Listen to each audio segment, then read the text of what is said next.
like just to go to Professor Gerald Steinberg, who is the president of NGO Monitor, which has done a lot of work at looking and promoting transparency and accountability in NGOs, some of the issues that Andrew was mentioning, and is also a member of the Israel Council of Foreign Affairs. Professor Steinberg, welcome. What would you say in response to Andrew's paper and also from your own experience in this field? First of all, as you said, both of you, I've been in this dealing with some of these issues for more years than I care to count. And read the paper, and I really congratulate Andrew and the Henry Jackson Society because it adds a number of important dimensions.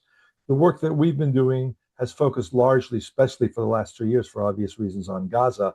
We focused on the funding that has gone in to the region to Palestinians, both in Gaza and the West Bank, but also to some degree also into Lebanon and other areas around the region.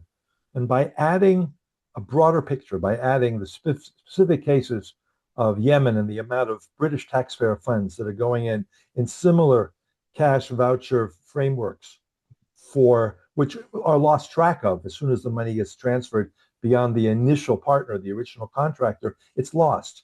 And we see that, I believe it's over 100 million pounds or dollars the money gets a little bit murky there from British taxpayers. I guess it starts off in pounds that go and end up in Yemen, in the Sudan, in Nigeria. And the pattern, as Andrew said, and of course in Gaza, the pattern is repeated over and over again.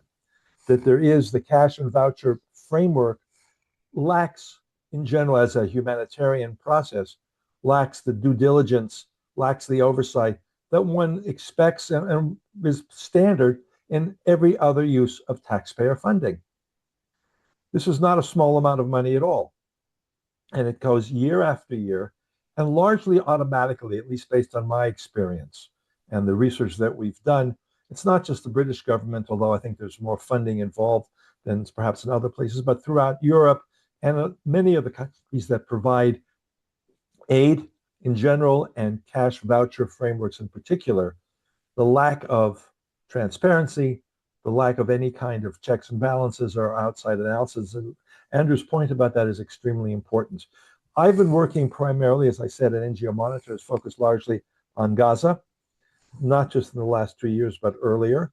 And we see many of the patterns established, the patterns that we see after October 7th actually established significantly earlier.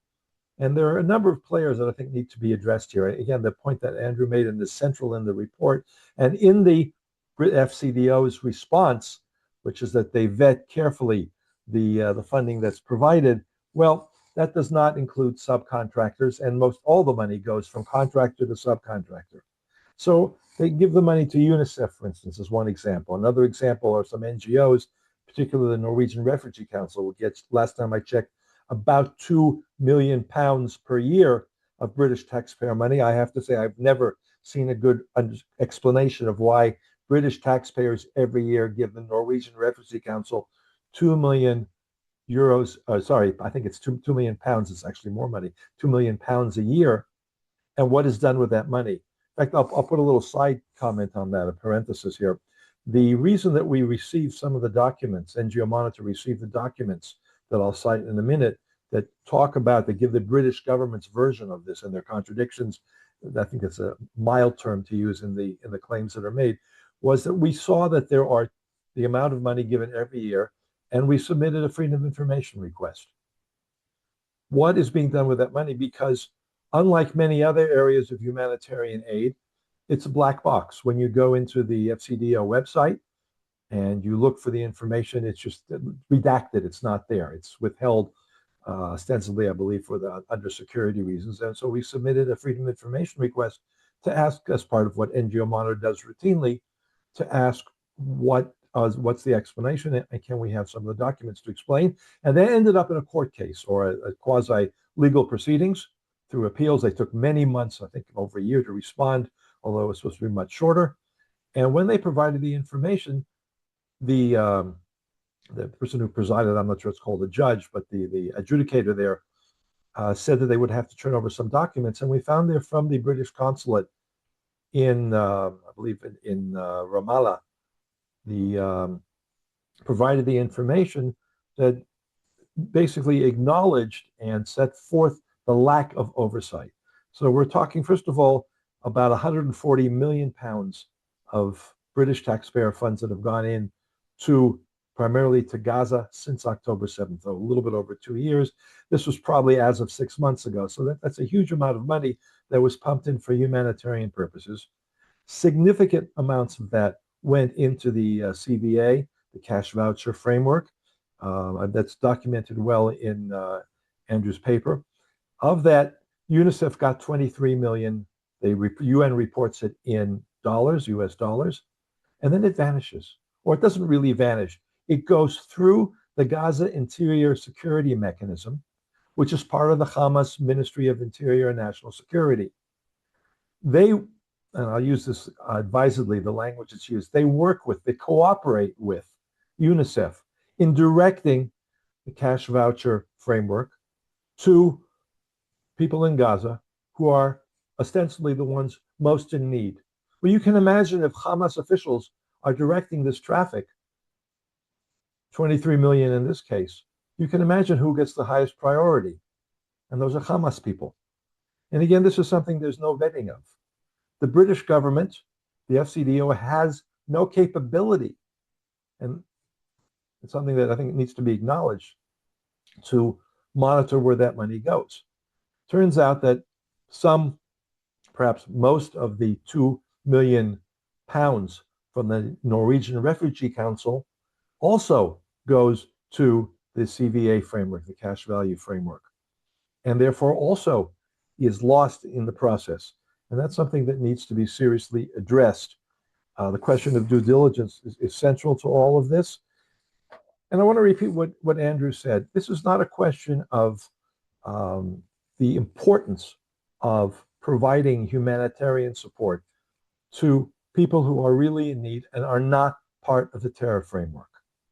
The problem is, of course, exactly the opposite happens.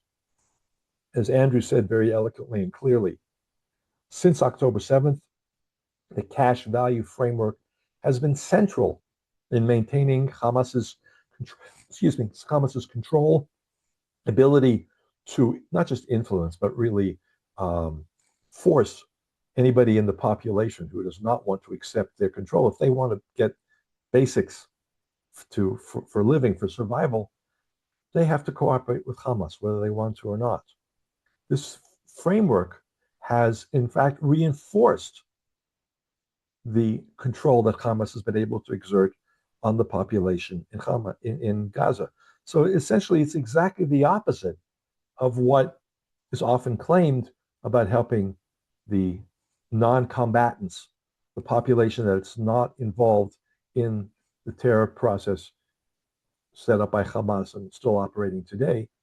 It actually reinforces their control over the distribution of aid.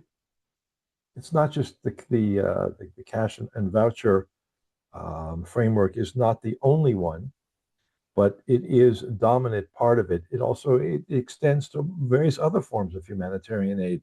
So I'll take a little bit of a step further from what's the content of this report and say that this is really a wake-up call. It's an Americanism. I hope I can use this for a British audience, that all aid going into a terror-controlled entity, whether it's in Yemen, whether it's in Central Africa, Yemen under the control of the Houthis, whether it's Sudan, Gaza, the areas of Lebanon where Hezbollah has and continues to exert strong control. Anytime that there is aid provided, taxpayer aid in particular, the necessity of allocating the resources for oversight, due diligence, and preventing that money from being funneled into terror frameworks is essential. It's been ignored for many years. If there's anything that can be learned from the experience since October 7th of 2023, and more broadly for over many years, it is that governments, including His Majesty's government, when it comes to taxpayer funds, it's not enough to have good intentions.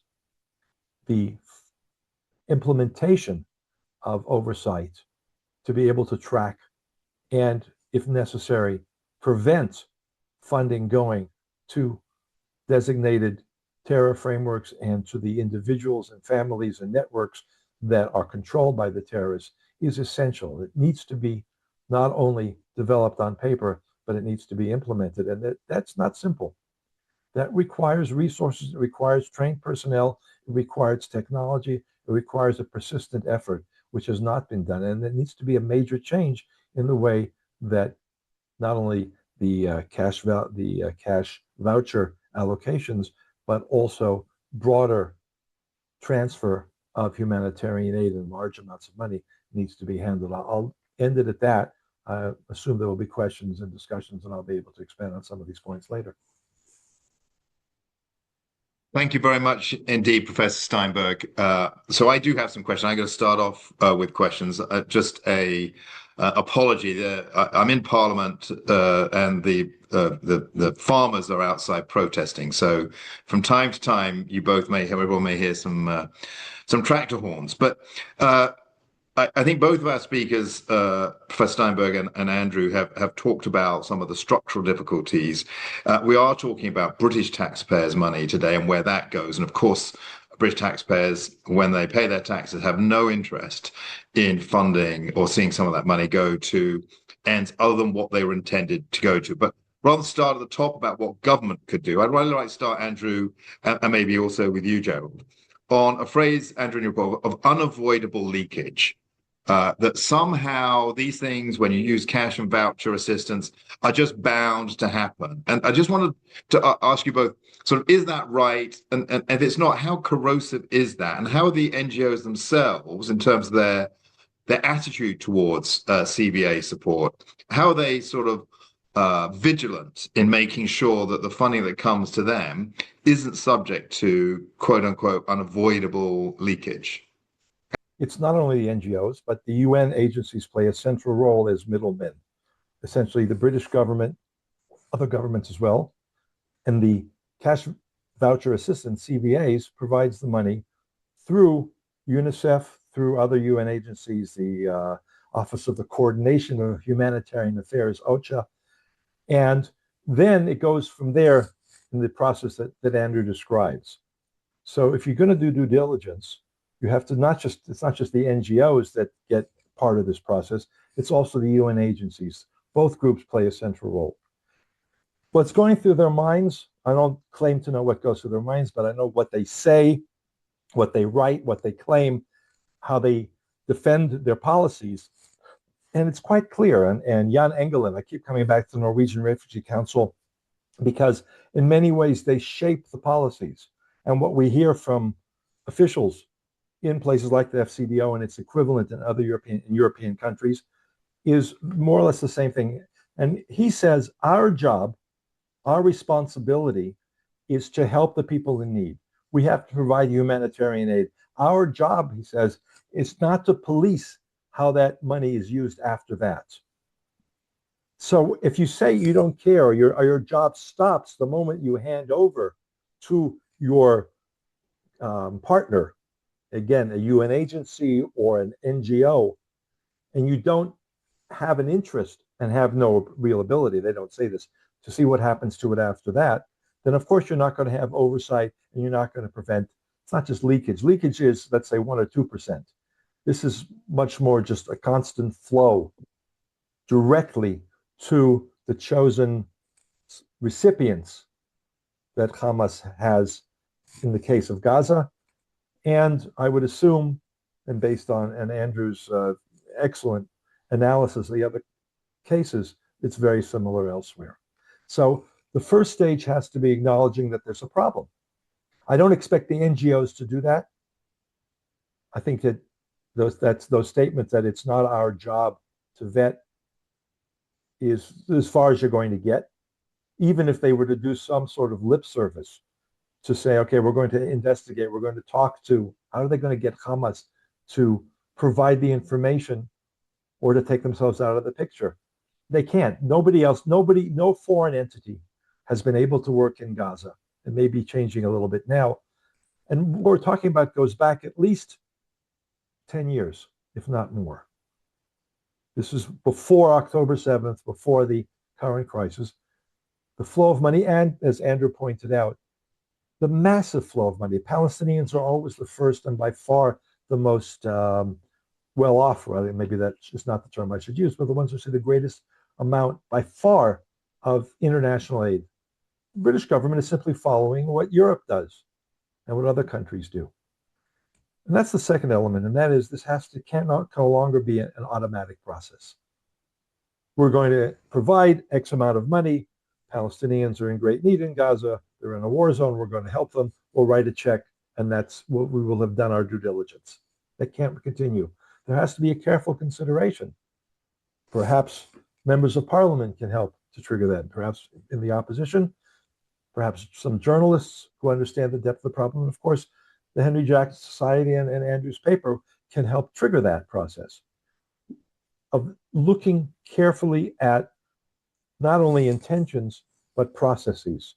How does this work? And as soon as you involve the interior security mechanism or the Ministry of Interior of the Interior and National Security, Hamas, that's the words surrounding it. If you take them all off, you're left with Hamas. As soon as Hamas is involved, you're not going to solve the problem. One of the interesting aspects of this freedom of information process, in 2001, the British government, different government, Parliament also passed the outlawing of Hamas as a terrorist organization. The representative of FCDO from the British consulate told, and that was written in the records that were provided through the Freedom of Information, told the counterparts, the people that they talked to in these Hamas ministries, well, don't worry about the legislation or the official status. We will find ways the money will still be provided. That has to be taken seriously. That has to be looked at as a fundamental breach, not only of faith, but also of turning a blind eye to what happens to the funding afterwards. So it really requires a fundamental change in the way generally international aid is provided, humanitarian aid is provided in areas that are controlled by terror organizations.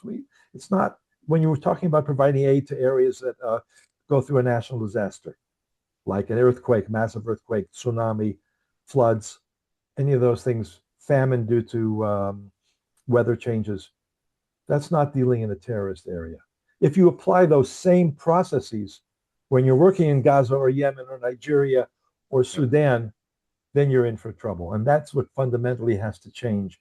When government officials and heads of NGOs and UN agencies all see their primary responsibility as channeling large amounts of taxpayer funds to what they consider to be the populations that are most in need of that, and that's where it ends, then you're going to continue to have these kinds of failures. So it needs, I would say, a fundamental change in perspective, and then the detailed processes of producing the oversight mechanisms and then making sure that they are implemented on a regular basis.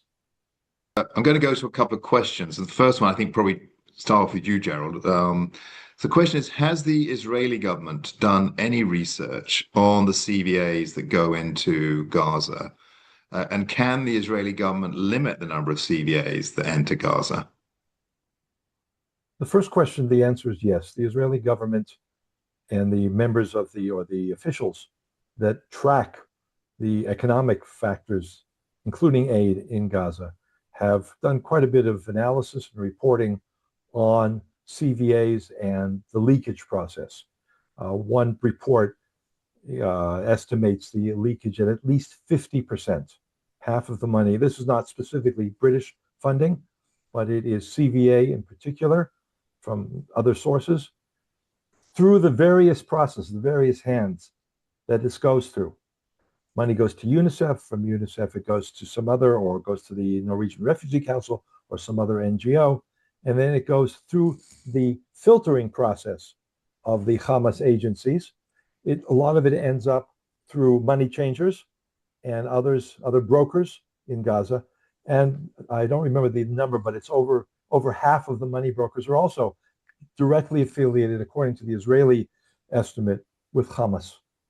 So Israel certainly has tracked this process and has raised the issue on a number of occasions without very much response. There are other issues Israel is dealing with.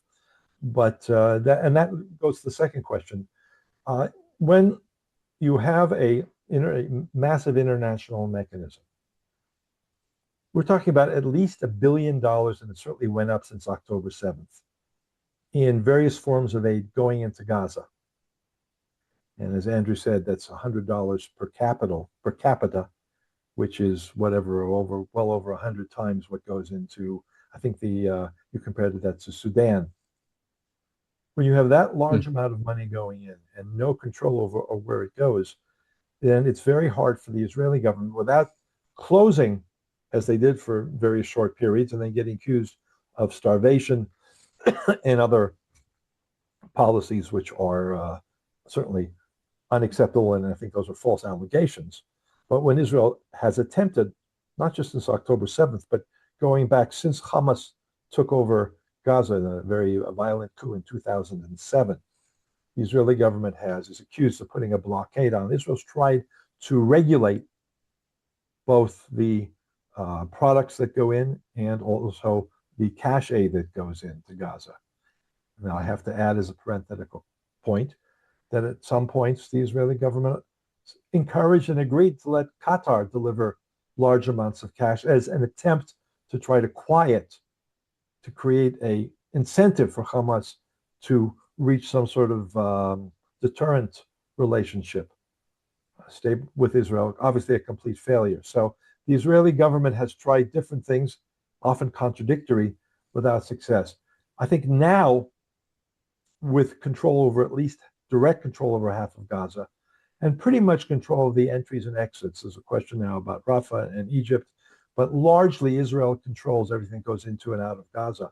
This is an opportunity also for Israel, with what's called the international humanitarian aid community, meaning all the governments and NGOs and UN agencies, to reach some rules of the game and some forms of implementation. That's one of the action items on the agenda of the what's called the CMCC, the coordinating mechanism that is supposed to oversee the post-Gaza framework.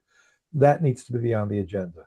And again, I would encourage all the governments that are active in providing aid to be cooperative, to provide their own concepts, initiatives, and perhaps to get them adopted if they can address this. I'll add one other quick point. At one point, having followed and tracked and reported on the abuses of aid overall in Gaza for many years, we reached a NGO monitor, along with some economists and others, reached a minimum level of costs for effective oversight. We actually did this in a memo to the US government. And I will say the US government was somewhat more receptive, depending on the specifics of the heads of the agency, USAID in particular. 10%. If you do not provide 10% of your overall budget, again, it's a very broad number and specific circumstances can vary that. But we were then talking about, in general, Palestinian areas. 10% of your aid budget should at least be provided for oversight. And yes, that means that if you have a budget of $100 million, 10 million will not go to aid, it will go to oversight. But the effectiveness of the other 90 million in going to the individuals and parts of society that actually need the money and not going to terror will be much greater. So I would say start with at least 10% of your budget for salaries and for mechanisms, and as Andrew said, also for technology. It may be that a voucher system is less prone to manipulation and leakage, massive leakage, than cash. You can more easily trace the use of vouchers, not within Gaza, but when they are brought, when the various types of accounting systems are used, it's possible to trace how those went through with the right technology. Andrew and Gerald, both of you, what's true? Are politicians here part of the problem? As long as politicians rubber stamp the process, or simply stay away from it completely because they say there's nothing I can gain out of this. I'll be attacked by various constituents if I start to support limitations, processes for oversight, all the terms that we've been using, due diligence on the provision of aid to these very deserving, starving people in all of these areas. Politicians very often will say, I have nothing to gain from this. If there are specific levers that can be used, if there are costs, and I think the major cost to politicians is to be seen as wasting taxpayer funds. We've seen that in other countries. The Swedish government, after there was a change of government, slightly different political framework, coalition, and the need to cut back on waste of taxpayers' funds generally was a central theme. One of the areas was provision of international aid, which was very significant in the Scandinavian countries, as it is in the UK, by the way. And there the politicians, prompted to a significant degree by media and others, understood that it was in their political interest to at least be seen as taking these issues seriously. So the equivalent of what we call hearings, meetings of committees in parliament and government officials responding did lead to some changes in policy. The main Swedish international development framework, it's called SIDA, is the equivalent of USAID and FCDO and others, and the aid framework was very severely cut back. And there were new regulations and recipients were changed in order to implement those changes. And the politicians could then go to their constituents and say, you see, not only have we cut significantly the waste, but we've also made it more efficient so that the beneficiaries actually see more of the outcome. They didn't address specifically the voucher issue, the cash and voucher issue, or even specifically areas of the world, and they didn't talk about even the terror aspects. It was generally about wasting taxpayers' funds. And I think that what Andrew has done and this paper has done has put a very sharp spotlight when those funds go to areas controlled by terror organizations. There need to be a different set of rules. And I think that as politicians, regardless of party, see that as important for their own constituents, then perhaps we'll see some changes. By the way, I will say that in the case of the USAID, and I agree that they were the gold standard of vetting and oversight around the world, but even there, it was a lot of the limitations, a lot of the oversight was imposed by Congress, and significantly on these kinds of issues. So the more that members of parliament become involved, the greater the chances are for an effective system, not only to be created on paper, but to be implemented. So your example, Andrew, of the Gaza Humanitarian Foundation provides an important precedent. It can be done. They only existed for 3 or 4 months. The standard NGO and UN deliverers and agencies with all of their tremendous amount of money fought daily against the alternative. But in the end, not only the world, but people of Gaza saw that they could get aid directly without having to go through all these different filtering mechanisms and without having it be controlled by Hamas. So it's possible to do. And it's very important, as Andrew said, to do that. And so this is not about whether aid should be delivered, but rather to make sure that it goes to the people who are most deserving and not to reinforce the terror regime that is not only destroying the lives of the people living under them, but also, in the case of the war in Gaza, Israelis and other areas of the world where they are imposing their terror regime on others as well. Well, thank you very much. And on behalf of all the attendees today, can I thank the Henry Jackson Society for arranging this conversation, and to you, Andrew, for your report today, Cash to Terror, How Humanitarian Aid Funds Extremism. With my hat on as Shadow Chief Secretary Treasury, of course, I'm always concerned to make sure that taxpayers' money is being used efficiently, effectively. You've highlighted in your report some very good recommendations that can improve the situation, if not entirely eliminate it.